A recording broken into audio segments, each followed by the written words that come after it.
NDA ने निरंतर सशक्त किया है। इस यात्रा में जो पुराने साथी रहे हैं, मैं उनका तहे दिल से अभिनंदन करता हूं। भविष्य की यात्रा के लिए जो नए साथी आए हैं, मैं उनका हृदय से स्वागत करता हूं।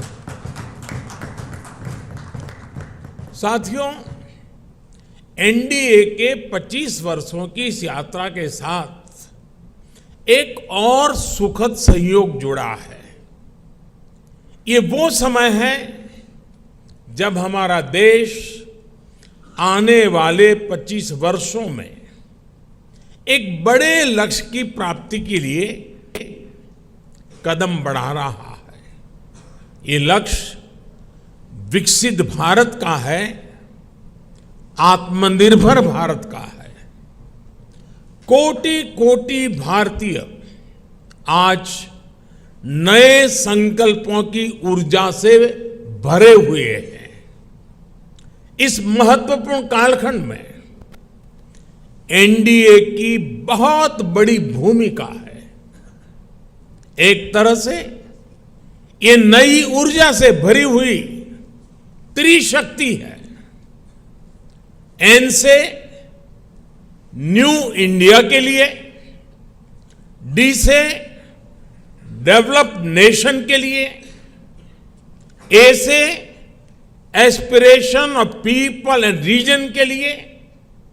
आज देश का गरीब, देश का मध्यम वर्ग, देश के युवा, महिलाएं, दलित, पीड़ित, शोषित, वंचित, आदिवासी, सभी का विश्वास एनडीए पर है। हमारे जो समाजशास्त्री हैं, राजनीति शास्त्री हैं और अर्थशास्त्री हैं, वो भी भारत के विकास के लिए एनडीए को एक पॉजिटिव फोर्स के रूप में देख रहे हैं। हमारा संकल्प पॉजिटिव है, एजेंडा पॉजिटिव है, भावना पॉजिटिव है और हमारा रास्ता भी पॉजिटिव है। मैं अक्सर कहा करता हूं कि सरकारें बहुमत से बनती हैं, लेकिन देश सबके प्रयास से चलता है।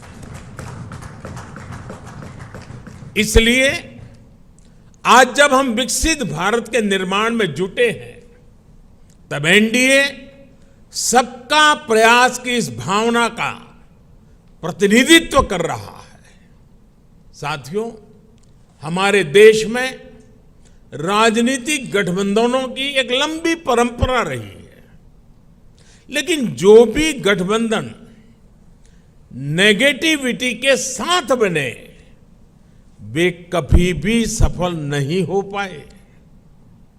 कांग्रेस ने 90 के दशक में देश में अस्थिरता लाने के लिए गठबंधनों का इस्तेमाल किया। कांग्रेस ने सरकारें बनाई, सरकारें बिगाड़ी। इसी दौर में 1998 में एनडीए का गठन हुआ था। लेकिन एनडीए क्यों बना? क्या तब सिर्फ सरकार बनाना या सत्ता हासिल करना ही एनडीए का लक्ष्य था? आप भी जानते हैं, ऐसा नहीं था। एनडीए किसी के विरोध में नहीं बना था। एनडीए किसी को सत्ता से हटाने के लिए नहीं बना था, बल्कि एनडीए का गठन देश में स्थिरता लाने के लिए हुआ था। और जब देश में स्थिर सरकार होती है, तो देश वो फैसले करता है जो कालजयी होते हैं, देश की दिशा बदलने वाले होते हैं। ये हमने अटल जी के कार्यकाल के दौरान भी देखा और ये पिछले 9 वर्षों में भी हम बार बार देख रहे हैं। भारत में स्थिर और मजबूत सरकार होने से आज पूरे विश्व का भारत पर भरोसा बढ़ा है। साथियों, एनडीए की एक और विशेषता रही है। जब हम विपक्ष में थे तब भी हमने हमेशा सकारात्मक राजनीति की। हमने कभी नकारात्मक राजनीति का रास्ता नहीं चुना। हमने लोकतंत्र को मजबूत करने के लिए अपना हर दायित्व निभाया। हमने विपक्ष में रहकर सरकारों का विरोध किया, उनके घोटालों को सामने लाए, लेकिन कभी जनादेश का अपमान नहीं किया। हमने सरकारों का विरोध करने के लिए कभी भी विदेशी मदद नहीं मांगी। हम विपक्ष में रहे, लेकिन हमने देश के विकास में न रोड़े अटकाए और ना ही रुकावट बने। आजकल हम देखते हैं कि केंद्र सरकार की योजनाओं को विपक्ष की कई राज्य सरकारें अपने यहां लागू नहीं होने देती। अगर ये योजनाएं लागू होती भी हैं तो उन्हें रफ्तार नहीं पकड़ने दी जाती। ये लोग सोचते हैं कि अगर उनके राज्यों में गरीबों को केंद्र की योजना का लाभ मिल गया तो कैसे काम चलेगा, उनकी राजनीति कैसे चलेगी। मुझे याद है, गरीबों के घर के लिए, हर घर जल के लिए, आयुष्मान भारत योजना के लिए कितनी ही बार विपक्ष के मुख्यमंत्रियों को मुझे चिट्ठियां लिखनी पड़ती है, लेकिन ये लोग गरीब के कल्याण को भी राजनीतिक नफा नुकसान से ही तोलते रहे हैं। साथियों, जब गठबंधन सत्ता की मजबूरी का हो, जब गठबंधन भ्रष्टाचार की नीयत से हो, जब गठबंधन परिवारवाद की नीति पर आधारित हो, जब गठबंधन जातिवाद और क्षेत्रवाद को ध्यान में रखकर किया गया हो, तो वो गठबंधन देश का बहुत नुकसान करता है। 2014 से पहले की गठबंधन सरकार का उदाहरण हमारे सामने है। तमाम उठापटक के बीच वो गठबंधन सरकार किसी तरह अपने 10 साल खींच पाई, लेकिन देश को क्या मिला? प्राइम मिनिस्टर के ऊपर भी एक आला कमान, पॉलिसी पैरालिसिस, निर्णय लेने में अक्षमता, भांति भांति के पावर सेंटर्स, अव्यवस्था और अविश्वास, खींचतान और करप्शन, लाखों करोड़ों के घोटाले। आपको याद होगा, जब भी पिछली सरकार के कुशासन पर सवाल उठते थे तो गठबंधन की मजबूरियां गिनाई जाती थी। बहाना एक ही, गठबंधन के कारण। क्रेडिट लेने के लिए तो हर कोई आगे आता था, लेकिन जैसे ही कुछ गड़बड़ होती थी तुरंत अपने सहयोगियों पर दोष मढ़ दिया जाता था। हम सौभाग्यशाली हैं कि एनडीए की स्थिति इससे बिल्कुल विपरीत है, अलग है। हमारे लिए गठबंधन मजबूरी का नहीं बल्कि मजबूती का माध्यम है। एनडीए कोएलिशन कंपल्सन्स का नहीं बल्कि कोएलिशन कॉन्ट्रिब्यूशंस का प्रतीक है। क्रेडिट भी सबका है, दायित्व भी सबका है। एनडीए में कोई भी राजनीतिक दल बड़ा और कोई भी राजनीतिक दल छोटा नहीं है। हम सभी एक लक्ष्य के लिए आगे बढ़ रहे हैं। आपने देखा है 2014 हो या फिर 2019, भाजपा को बहुमत से अधिक सीटें मिली, लेकिन सरकार एनडीए की ही रही, एनडीए की भागीदारी बनी रही। साथियों, एनडीए के गठन से लेकर ही हमारा संकल्प समाज के अंतिम व्यक्ति तक पहुंचने का रहा है। जो वंचित है, जो शोषित है, उसको सशक्त करना हमारी प्राथमिकता है। आज देश की जनता देख रही है कि एनडीए में कौन कौन से दल हैं। एनडीए में जितने भी दल हैं, वे समाज के ऐसे वर्गों के बीच काम करते हैं जो वंचित रहे हैं, शोषित रहे हैं। हमारे समूह में गांव, किसान, दलित, पिछड़े, आदिवासियों के बीच काम करने वाले ये सारे नेता यहां हैं। एनडीए में जो दल हैं, वो ऐसे क्षेत्रों में काम करते हैं जिनकी पहले दिल्ली में सुनवाई तक नहीं होती थी। एनडीए एक प्रकार से क्षेत्रीय आकांक्षाओं का बहुत ही खूबसूरत इंद्रधनुष है। एनडीए देश के लिए, देश के लोगों के लिए समर्पित है। एनडीए की विचारधारा है nation first, security of nation first.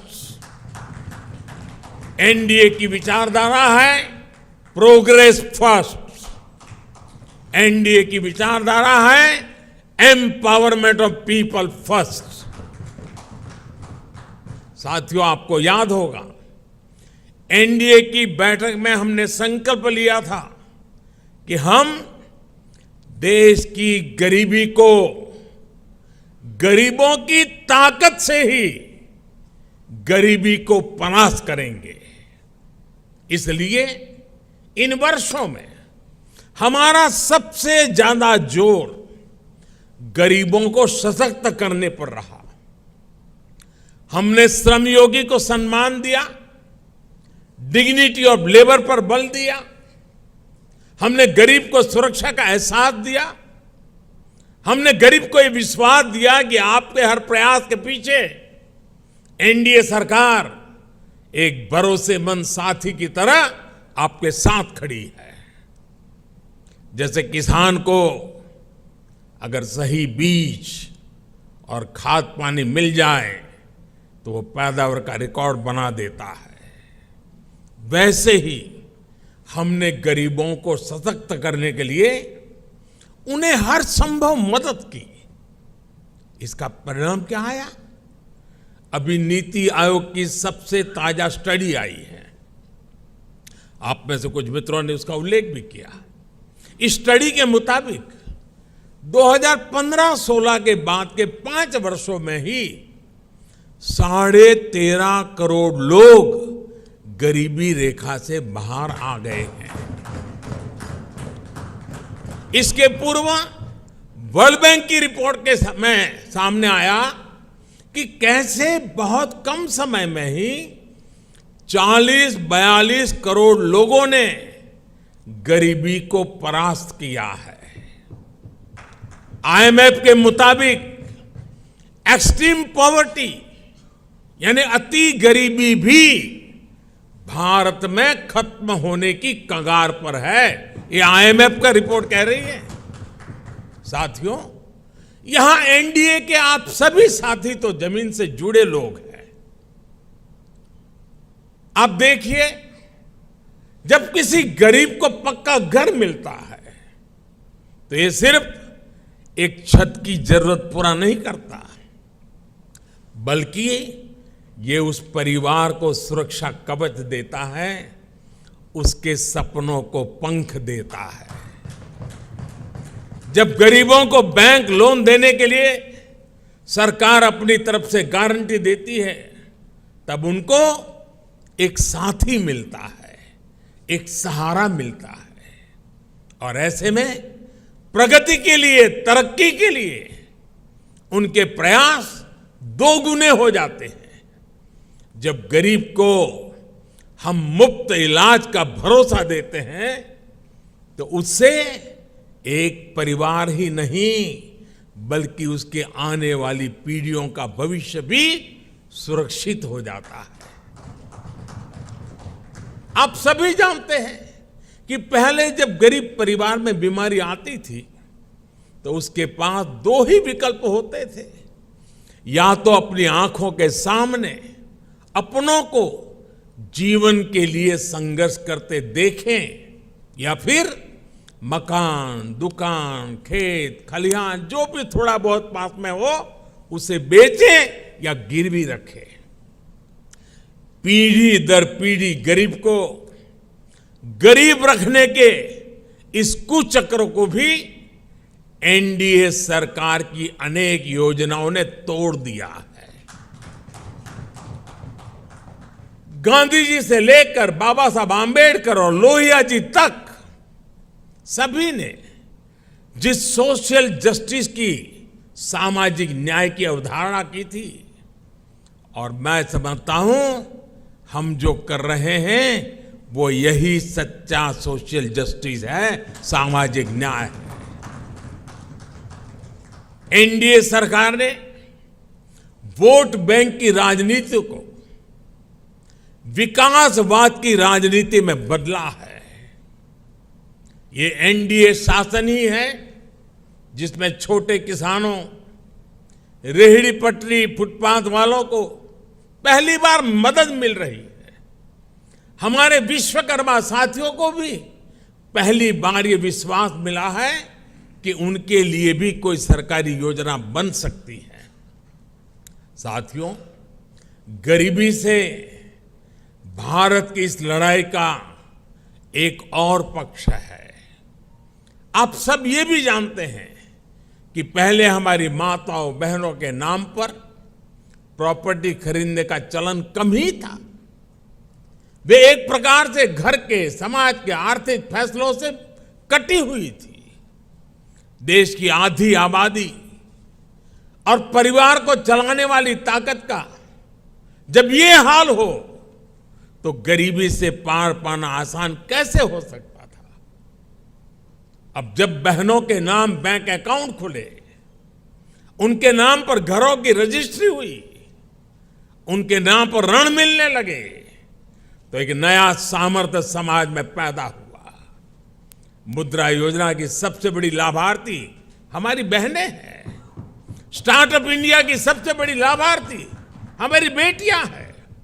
जो देश में 9 करोड़ स्वयं सहायता समूह बने हैं, उनकी सबसे बड़ी लाभार्थी गांव में रहने वाली दलित, पिछड़े, आदिवासी समाज की बहनें हैं। मैं पिछले दिनों मध्य प्रदेश गया था, एक आदिवासी गांव में गया था। वहां ये स्वयं सहायता समूह की आदिवासी बहनों से मिलना हुआ। जितने समूह थे, उन्होंने कहा अब तो हमारी पहचान है, हम लखपति दीदी हैं।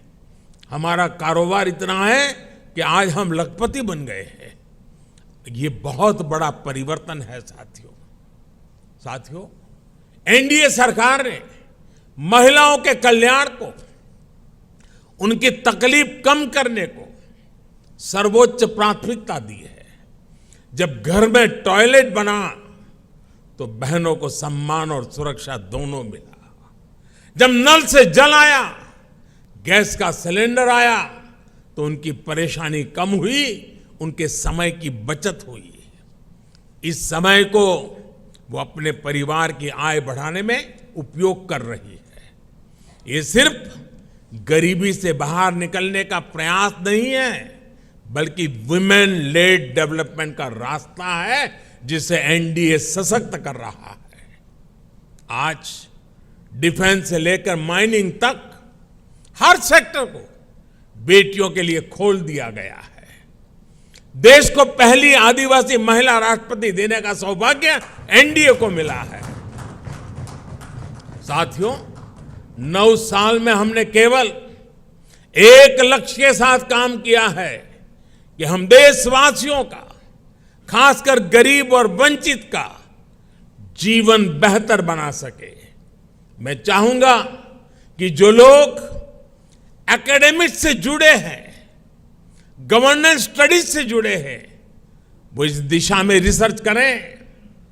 किसी भी सरकार का फ्यूचर विजन क्या है, स्केल ऑफ वर्किंग क्या है, स्पीड ऑफ वर्किंग क्या है, उसकी वर्क स्पिरिट क्या है, इसका मूल्यांकन किया जाए। इन सभी पैरामीटर्स पर एनडीए सरकार का काम न केवल असाधारण साबित होगा, बल्कि एक मॉडल के तौर पर उभरेगा। हम केवल आज की जरूरतों के लिए काम नहीं कर रहे हैं, हम आने वाली पीढ़ियों के भविष्य को भी सुरक्षित बना रहे हैं। मैं आपको एक उदाहरण देता हूं। हमारे लिए बहुत आसान था कि आजादी के 75 साल पूरे होने पर हम भी कोई स्मारक बना देते, दिल्ली में कोई ऐसी इमारत अपने नाम पर खड़ी कर देते थे या कोई मूर्ति लगवा देते। लेकिन हम देश के कोने कोने में 1 लाख अमृत सरोवर बना रहे हैं। हमारा स्केल, हमारा स्पीड, हमारी स्पिरिट और इसकी वजह से हमारे काम का स्कोप ये अभूतपूर्व है। हम विकास भी कर रहे हैं और विरासत को भी सहेज रहे हैं। हम मेक इन इंडिया पर भी बल दे रहे हैं और पर्यावरण की रक्षा भी कर रहे हैं। साथियों, हमारी नीयत साफ है, नीति स्पष्ट है और निर्णय ठोस है। एनडीए सरकार ने बीते 9 वर्षों में भ्रष्टाचार के हर रास्ते को बंद करने के लिए हर संभव प्रयास किए हैं। पहले सत्ता के गलियारों में जो बिचौलिए घूमते थे, हमने उनको बाहर कर दिया है। हमने टेक्नोलॉजी की मदद से लीकेज की हर संभावनाओं को दूर किया है। जनधन, आधार, मोबाइल, इसकी त्रिशक्ति से हमने करोड़ों फर्जी लाभार्थियों को गरीबों का हक छीनने से रोका है। आप सोचिए, देश में करीब करीब 10 करोड़ ऐसे फर्जी लाभार्थी थे जिनका जन्म ही नहीं हुआ था और जिन्हें सरकारी मदद जा रही थी। ये पैसे मेरे किसी गरीब भाई बहन के थे, किसी आदिवासी के थे, किसी पिछड़े और दलित साथी के थे। ये एनडीए सरकार है जिसने गरीब से हो रही इस लूट को बंद किया है।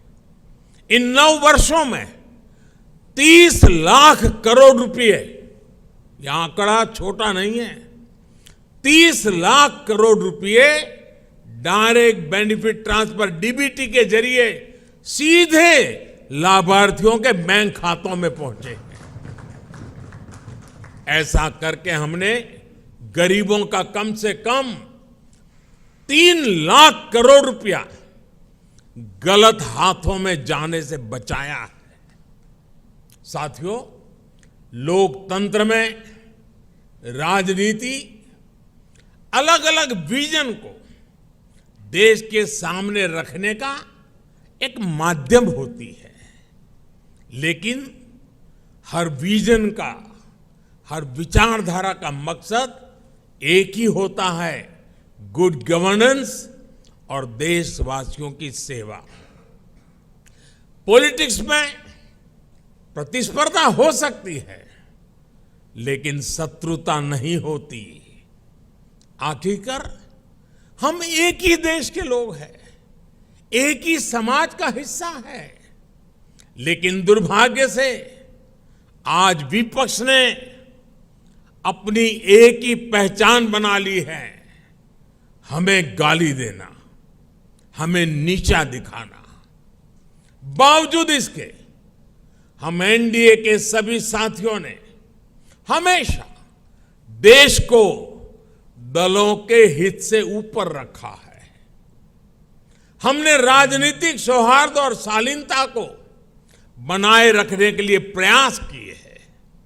ये एनडीए सरकार ही है जिसने प्रणब दा को भारत रत्न दिया, जो जीवन भर कांग्रेस में रहे थे, लेकिन हमें उन्हें ये सम्मान देने में संकोच नहीं किया।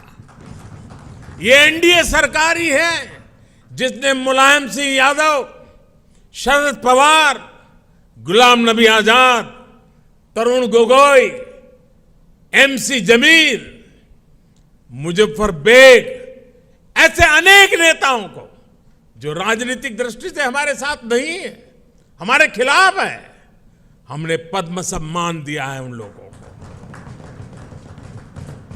ये नेता भी कभी बीजेपी या एनडीए में नहीं थे, लेकिन हमने देश सेवा में उनके लंबे योगदान को स्वीकार किया, उसे सराहा, उन्हें सम्मानित किया। लोकतंत्र की ये मूल भावना एनडीए की कार्यशैली में आपको हर जगह दिखेगी। इस समय भारत G20 समिट को होस्ट कर रहा है। इससे जुड़े आयोजन देश के हर राज्य में, हर हिस्से में हो रहे हैं। हमने इन आयोजनों को वेन्यू तय करते समय कभी ये नहीं सोचा कि किस राज्य में कौन सी पार्टी की सरकार है। कोरोना के समय भी मैंने लगातार सभी राज्यों के मुख्यमंत्रियों के साथ व्यक्तिगत संवाद किया, मीटिंग की। कौन मुख्यमंत्री किस पार्टी का है, ये विचार कभी हमारे बीच नहीं आया। इसी तरह आप उन दिनों को भी याद करिए जब भाषा, लैंग्वेज लोगों को बांटने के एक टूल के तौर पर इस्तेमाल होती थी। लेकिन एनडीए सरकार की सोच देखिए। एनडीए सरकार ने मातृभाषा को बल देना शुरू किया और आज भाषाओं के माध्यम से, मातृभाषा के माध्यम से मेरे युवा डॉक्टर और इंजीनियर बने, इसका अवसर देने का जरिया भाषा बन रही है। हमने हमारी विरासत को, धरोहरों को ग्लोबल बनाने के लिए लगातार प्रयास किए हैं। यहां पर कई हमारे साथियों ने इसका उल्लेख किया। आज योग वैश्विक एकता का एक माध्यम बन गया है। आज मिलेट्स एक ग्लोबल ट्रेंड बन रहा है। श्री अन्न की चर्चा हो रही है और इसका लाभ हमारे हर क्षेत्र के छोटे छोटे किसानों को मिल रहा है। हम देश के लोगों को जोड़ते हैं, वो देश के लोगों को तोड़ते हैं। साथियों, विपक्ष के लोग जिस गलती को बार बार दोहरा रहे हैं वो है देश के सामान्य मानवीय की समझदारी को वे लोग अंडर एस्टिमेट करते हैं।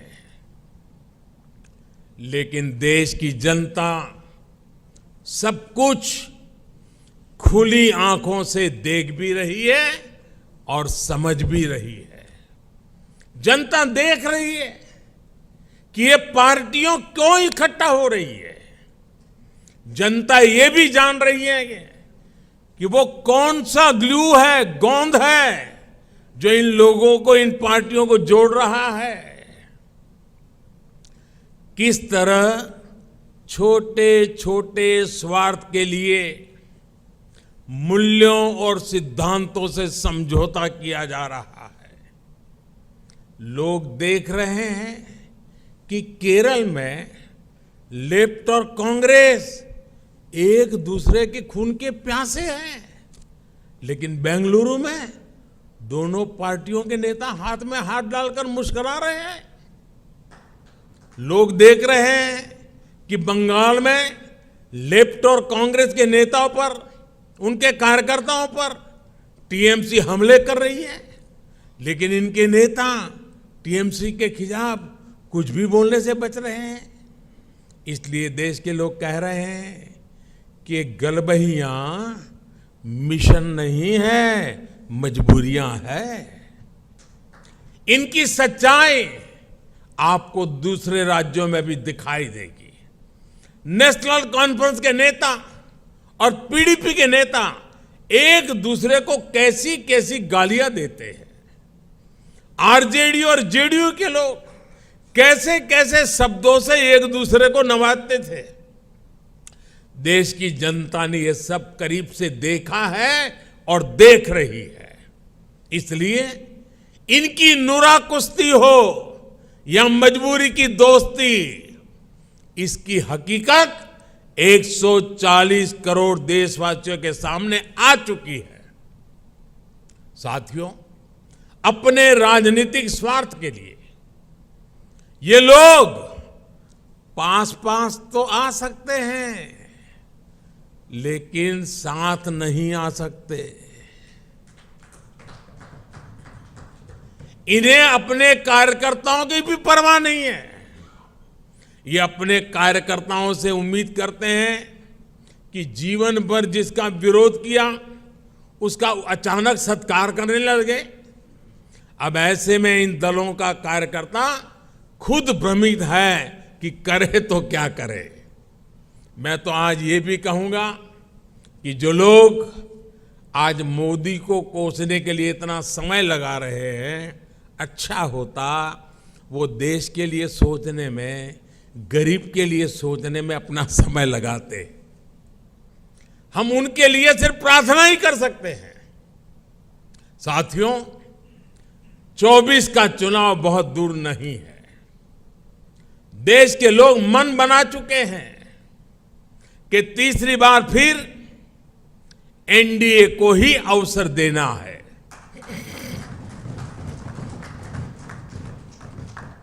देश का मन आप जानते हैं, लेकिन विदेश का मन भी बहुत कुछ संकेत दे रहा है। आमतौर पर जब भी किसी देश में चुनाव का समय निकट आता है तो उसका बहुत बड़ा असर उसके वैश्विक संबंधों पर भी होता है। हर एक को लगता है कि भाई अब तो चुनाव का वर्ष है, अभी इस सरकार के साथ अभी रहने दो, एक बार चुनाव हो जाए, नई सरकार आएगी तब सोचेंगे। स्वाभाविक है। कोई भी दूसरा देश उस सरकार के साथ जो चुनाव बिल्कुल निकट हो वहां संबंध बनाने से पहले, संवाद करने से पहले 100 बार सोचता है। फॉरेन कंट्रीज हमेशा चुनाव के नतीजों का इंतजार करते हैं। लास्ट ईयर जब होता है तो सोचते हैं कि भाई एक बार चुनाव नतीजा आ जाना तो फिर देखेंगे। जो सरकार जाने वाली होती है उस पर कोई भी देश अपना टाइम और एनर्जी इन्वेस्ट नहीं करना चाहता। लेकिन इस समय भारत का मामला कुछ अलग है।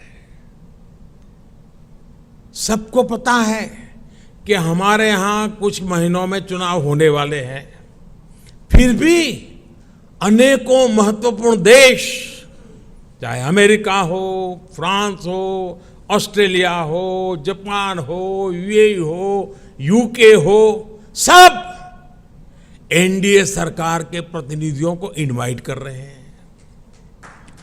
तमाम देश भारत को मान और सम्मान दे रहे हैं।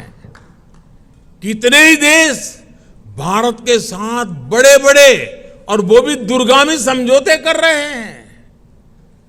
ऐसा इसलिए क्योंकि वो भी जानते हैं कि भारत के लोगों का भरोसा एनडीए पर है।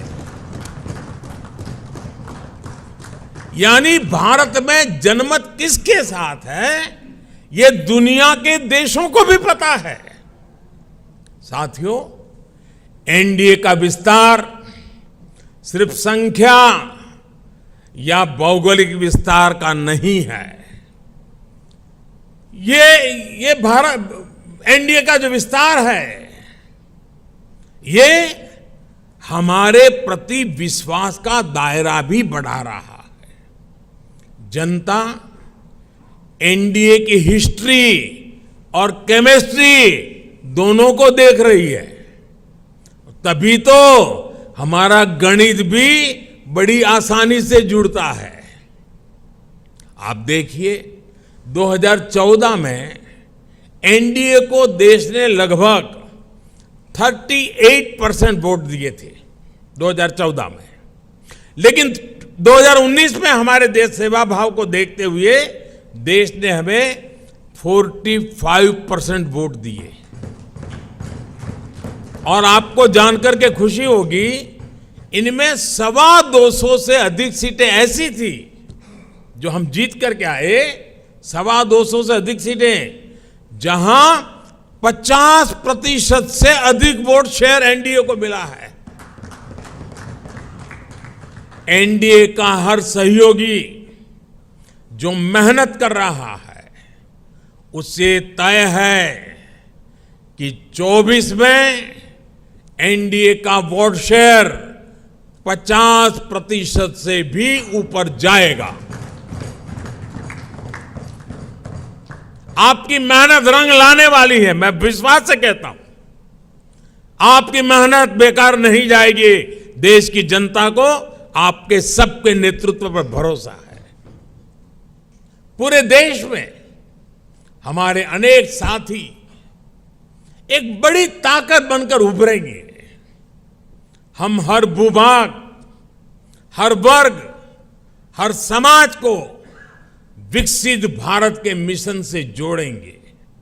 साथियों, हमें विकास के मुद्दे पर ही जनता के पास जाना है। हमारा एक ही लक्ष्य है, विकास, भारत का विकास।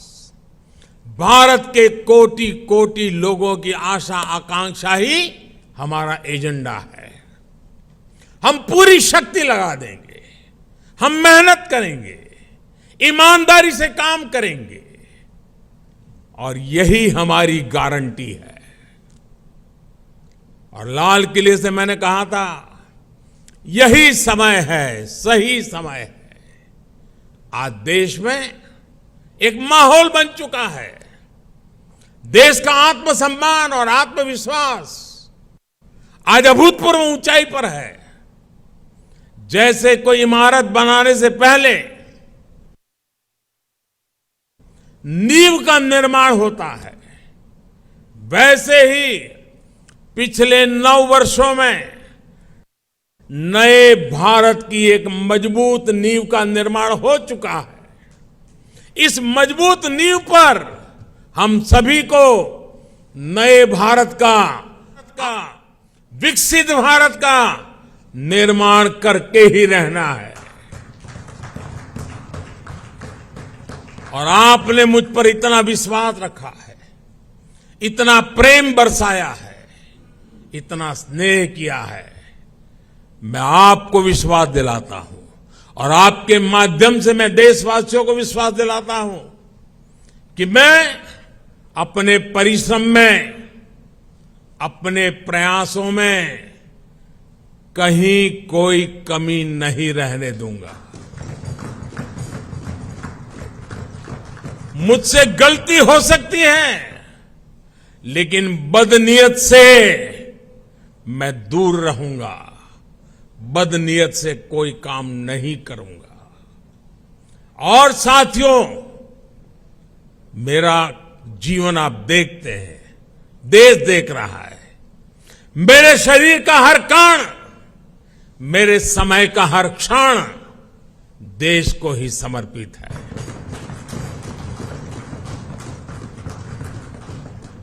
आपका ये विश्वास, आपके ये आशीर्वाद, ये मेरी ऊर्जा है। और साथियों, आप सब कह रहे थे कि 2014 में देश की इकोनॉमी 10वें नंबर पर थी, आज 5वें नंबर पहुंची है। और मैं आपको विश्वास दिलाता हूं, एनडीए के तीसरे टर्म में इस देश की इकोनॉमी दुनिया में तीसरे नंबर पर होके रहेगी। हर सपने संकल्प है और हर संकल्प सिद्धि के लिए हम जी जान से जुटे हुए लोग हैं, समर्पित भाव से जुटे हुए लोग हैं। और आज जिस उमंग और उत्साह से आपको एक एक की बात जो मैंने सुनी, मेरे लिए भी बड़े प्रेरक थी, उत्साहवर्धक थी। आपका विश्वास, विजय का विश्वास, जन सामान्य की सोच को बखूबी व्यक्त करने का आपका तरीका वाकई प्रभावित करने वाला था। मैं मानता हूं कि 25 साल की यात्रा की आज की ये महत्वपूर्ण बैठक, 25 साल बाद देश जब 100 साल की आजादी मनाएगा, हमारे सामने भी 25 साल का नक्शा है। दोस्तों, देश जब अमृत महोत्सव मना रहा है तो हमें सेवा करने का मौका मिला है। और आप लिख के रखिए, यही लोग हैं, यही लोग हैं। जब देश 100 साल की आजादी का पर्व मनाएगा, आप ही के परिश्रम से, आप ही के पुरुषार्थ से, आप ही के नेतृत्व से ये संभव होने वाला है, ये मैं साफ देख रहा हूं। दोस्तों, इस विश्वास के साथ मैं फिर एक बार आप सभी का इस बैठक में आने के लिए, एनडीए को सशक्त करने के लिए मैं हृदय से बहुत आभार व्यक्त करता हूं। जो सुझाव आए हैं, उन सुझाव को नड्डा जी और उनकी टीम जरूर उसको पूरा करेगी। साथियों, पिछले 9 साल में मेरी व्यस्तता के कारण शायद कभी आप में से किसी ने संपर्क करने का प्रयास किया हो और मैं न कर पाया हूं। हो सकता है इस 9 साल में मेरे प्रवास के दरमियान शायद एसपीजी सिक्योरिटी का कारण आपको उचित स्थान न मिला हो सकता है किसी इनविटेशन कार्ड में आपका नाम रह गया हो। 9 साल में ऐसा बहुत कुछ हो सकता है, लेकिन आपने कभी भी शिकायत नहीं की, आपने कभी भी मन में बुरा नहीं माना। गलतियां हुई होगी, कभी कभी तो मेरे ध्यान में भी आई है कि कार्यक्रम के बाद पता चलता, अरे वो तो वहां खड़े थे, उनको तो यहां होना चाहिए था। लेकिन उसके बावजूद भी आपका प्रेम कभी कम नहीं हुआ। साथियों, ये विश्वास मेरी बहुत बड़ी ताकत है, मेरी बहुत बड़ी पूंजी है। और आप ही के भरोसे, आप ही के साथ चलने का मुझे एक बहुत अनुभव भी मिलता है, आनंद भी मिलता है। मैं फिर एक बार आप सभी साथियों का हृदय से आभार व्यक्त करता हूं और मैं विश्वास दिलाता हूं कि हम देश की आशा आकांक्षाओं को पूरा करने में एक टीम बन करके, एकता के साथ, एकजुटता के साथ, आत्मविश्वास के साथ, संकल्प के साथ चल पड़ेंगे, विजयी होके रहेंगे। जनता के आशीर्वाद पूर्व बाहर मिलते रहेंगे। अपने कर्तृत्व के कारण, समर्पण के कारण, ध्येय निष्ठा के कारण, जनता के प्रति हमारे लगाव के कारण ये सब संभव होने वाला है। जनता जनार्दन है, जनार्दन में मेरा विश्वास है, उस विश्वास से परिणाम निश्चित है।